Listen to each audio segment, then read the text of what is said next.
Hi, I'm Tamara, and again, I am here for another kitchen side chat. Now, this is a little bit weird doing it on a Friday, but here we are. So today's kitchen side chat is going to be all about sweet potatoes. So sweet potatoes, as everybody knows, are a great staple for fall. Here are some beautiful sweet potatoes.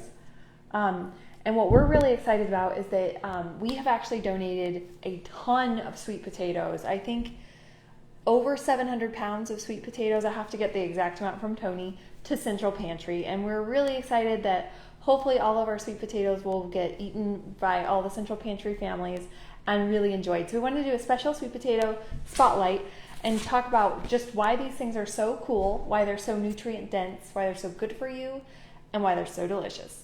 So today I just want to talk a bit about like the sweet potato skin, and like for instance, they're a great source of fiber. They're high in vitamin B6. They have only 37 grams of carbs for like a medium sweet potato. They're high in beta carotene, potassium, vitamin A, vitamin C. Even my dog likes sweet potatoes. He came right over to see me. So sweet potatoes are versatile. What I love about them is that they can be made in tons of ways. So they can be roasted, they can be sautéed, they can be baked, they can be fried, they can be boiled, they can be steamed, they can be mashed, they can be made into fries, they can be shredded. And what's nice is like if you were to shred a sweet potato, you can actually freeze the shreds and then you can put it in casseroles and things later. They can be baked whole, like just like you would like a regular potato. You can actually bake them whole and then put a little bit of butter, a little bit of cinnamon on them, maybe a little bit of cayenne pepper.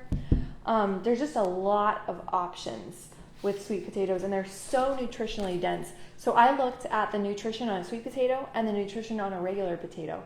And as much as I do love myself a regular potato, the nutrition on a sweet potato just knocks a potato out of the water. There's so much nutrition in these. These are almost a superfood. They're packed full of nutrition. So this is something that's really great. If you haven't really ever tried a sweet potato before, give it a try, and I really hope you're not disappointed.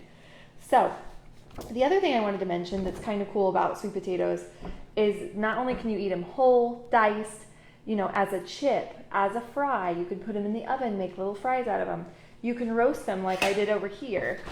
I roasted them and made little cubes. You can mix them with other things like Brussels sprouts, carrots, and do like a nice veggie roast. I baked a potato over here. You can do like a full potato, put something in it. You can spiralize them. A lot of people are spiralizing things now. That's like a big thing, kind of the trend. I was gonna find my spiralizer, but I don't know where it went. So anyway, spiralizing is actually just you will take the potato and you put it in this machine and you actually twist it and it turns it into these little noodles. And what you can do with those is, again, you can do it as a pasta substitute. You can do it as like a dessert pasta because sweet potatoes have this nice, sweet, kind of savory thing that you could definitely use, and it's really delicious. So the one thing I wanted to talk about, if you're getting sweet potatoes from the Central Pantry, that they have a great, they can be stored for a really long time, because a lot of the potatoes that we get at the store, they maybe don't have the shelf life, but something that you pull, the potatoes that you're pulling right out of the ground, they have a great shelf life.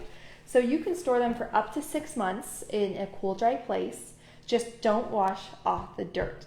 So if you're getting them from Central Pantry, or you're buying them from a farmer, or you're pulling them out of your yard, it's really important that you don't wash off the dirt. And I actually got these from the store, so I could not store these this long.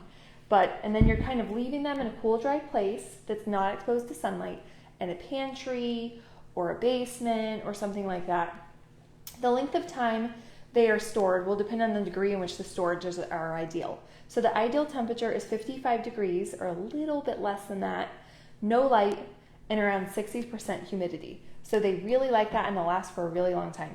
What's nice too about sweet potatoes is you can easily dice them, mash them, cut them, and freeze them. So I've actually diced up a bunch of potatoes before in little cubes like this. See those little pretty cubes? And then what you can do is you can literally just put them in a pot of boiling water for a few minutes and get them blanched. And what that's going to do is that's going to cut down on the starch. And then you can take those and you can put them in a bag in the freezer. And then if you don't want potatoes right now, but you're thinking for Thanksgiving, you're going to make a big potato dish. Or if you want to go ahead and mash them now, you can go ahead and put the, you're going to peel and cut your potatoes or leave the peel on because there's a great sense of nutrients in there. You can go ahead and cut and dice them. You can go ahead and boil them on the stove and make your mash. You know, put all your stuff in there that you would put with your mash, your olive oil or your butter, whatever. And then you can actually freeze them in a bag or a container in the freezer. And I have had good luck up to 6 months. So it's really just, there's tons of versatility with these. If you don't want to eat them now, you could store them. If you just want to go ahead and prep them now, you could do that too. So that's what's really nice about them. So I was just going to do a couple simple things to kind of show y'all about potatoes, sweet potatoes, and kind of show you just some easy things on like how to prepare them and things like that. So on a potato, especially one you're getting from Central Pantry, you might see some of these little guys. That's no big deal. You just need to get those off. And then I actually left them on because I wanted you to see. So get those off, and then a lot of times I'll take this over to the sink and I'll scrub it up with like a sponge or something and get them really, really clean before I'm going to prepare them. Now, sweet potato skins are really good for you, but I know a lot of people don't like them.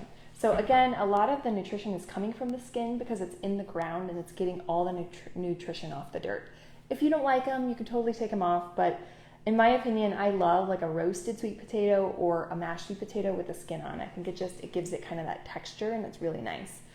If you have kids though and they don't want them, again, I don't know if I would sacrifice. I definitely want my kids to eat them, or you'd want somebody to eat them. You wouldn't want to sacrifice not eating them because you left the peel on. So that one is dirty, but I washed this one. No, I washed this one. So I washed this one and I peeled everything off of it. I took all the little like extra little things off of there. And so what I normally do is I'm going to cut the ends off. So just like that, cut the ends off.